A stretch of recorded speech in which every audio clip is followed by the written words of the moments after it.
ఒకవైపున ఇచ్చిన వాగ్దానాలు ఏవి కూడా అమలు కాకపోగా, మరోవైపున పూర్తిగా చదువులైతే పూర్తిగా దెబ్బతిన్న పరిస్థితులు కనిపిస్తూ ఉన్నాయి.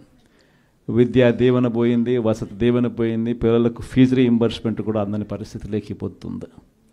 ఇంగ్లీష్ మీడియం చదువులు అటకెక్కి, టోఫుల్ అన్నది గాలికి ఎగిరిపోయింది. గోరుముద్ద అన్నది రోజుకొక మెనూతో పెట్టే పరిస్థితి నుంచి ఈరోజు అలాంటి గోరుముద్ద అనే కార్యక్రమం కూడా నీరుగార్చే పరిస్థితి లేకపోయింది. వైద్య రంగం తీసుకున్న అదే పరిస్థితి. ఆరోగ్య ఆసరా అటకెక్కింది. అన్ని వైద్య రంగంలో కూడా అదే మాదిరిగానే జరుగుతూ ఉన్నా. వ్యవసాయం నేను చెప్పాల్సిన పనుల, పెట్టుబడి సహాయం దేవుడు ఎరుగు, ఉచిత ఇన్సూరెన్స్ ఎగిరిపోయింది, పెట్టుబడి సహాయం పోయింది, ఈ క్రాప్ కూడా సరిగ్గా చేయలేని పరిస్థితులు కనిపిస్తూ ఉన్నాయి. ఆర్బీకేలు అప్పుడే అటకెక్కేసి ప్రతి రంగంలోనూ కూడా మన హయాంలో డోర్ డెలివరీ జరిగే పథకాలు ఈరోజు డోర్ డెలివరీ అన్నది గాలికి ఎగిరిపోయింది. ఈరోజు తెలుగుదేశం పార్టీ కార్యకర్తలు ఇళ్లకు ఈరోజు అధికారులు పోయి అక్కడి నుంచి పంపిణీ చేస్తూ ఉండరు. ప్రజలు అక్కడికి పోవాలి, 2 నెలలు అక్కడికి పోకపోతే కనుక కట్. ఇప్పటికే 1,50,000 పెన్షన్ ఇప్పటికే కటింగ్ అయిపోయినాయి. ప్రతి అడుగులోనూ కూడా ఇదే జరుగుతూ ఉంది. కరప్షన్ గురించి నేను చెప్పాల్సిన పనుల మీ అందరికీ తెలిసిన విషయమే. ఇసుక అయితే మన హయాంలో ఇసుక రేటు ఉన్న రేటు కన్నా ఇప్పుడు ఇంకా ఇసుక ఎక్కువ రేటు అమ్ముతున్నారు. కనీసం అప్పుడన్నా గవర్నమెంట్ కన్నా ఆదాయం వస్తాను నేను.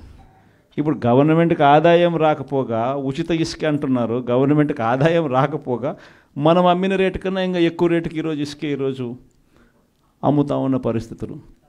స్టాక్ పాయింట్లలో ఇసుకే కనపడకుండా పోతా ఉంది. మద్యం పరిస్థితి అంటే మనమేమో మద్యం తక్కువ తాగాలి, ప్రజలు బాగుపడాలి, వాల్యూమ్స్ తగ్గాలి అని మనం తాపత్రయపడితే వీళ్ళేమో గవర్నమెంట్కి వచ్చే ఆదాయం రాకపోయినా నష్టం లేదని తగ్గించి లిక్కర్ వాల్యూమ్స్ పెరగడం వల్ల వచ్చే లాభం ఏంది? చంద్రబాబు నాయుడుకు వాల్యూమ్స్ పెరగడం వల్ల డిస్టిలరీస్ డబ్బులు బాగిస్తారు. ఇది జరిగేది. ప్రతిదీ స్కామే. ప్రతి నియోజకవర్గంలో ఈరోజు క్లబ్బులు ఎక్కడ పడితే అక్కడ క్లబ్బులు కనపడతా ఉన్నాయి. మట్కా, జూదం క్లబ్బులు అన్నీ జరుగుతూ ఉన్నాయి. పోలీస్ స్టేషన్కి పోయి ఎవరైనా కేసు పెడితే రివర్స్ దొంగ కేసులు మన మీద పెడతా ఉన్నారు. ప్రతి వ్యవస్థ కూడా ఇదే మాదిరిగా దిగజారిపోయిన పరిస్థితి కేవలం ఈ 4 నెలల కాలంలోనే కనిపిస్తూ ఉంది. ప్రజల తరపున మనం ఉద్యమించాలా, ప్రజల కష్టాల్లో మనం భాగస్వాములం కావాలా. కాబట్టి మీ అందరికీ నేను ఒకటే చెప్తాను, ధైర్యంగా ఉండండి. అందరం కలిసికట్టుగా పోరాడదాం, అందరం కలిసికట్టుగా ఉద్యమిస్తాం.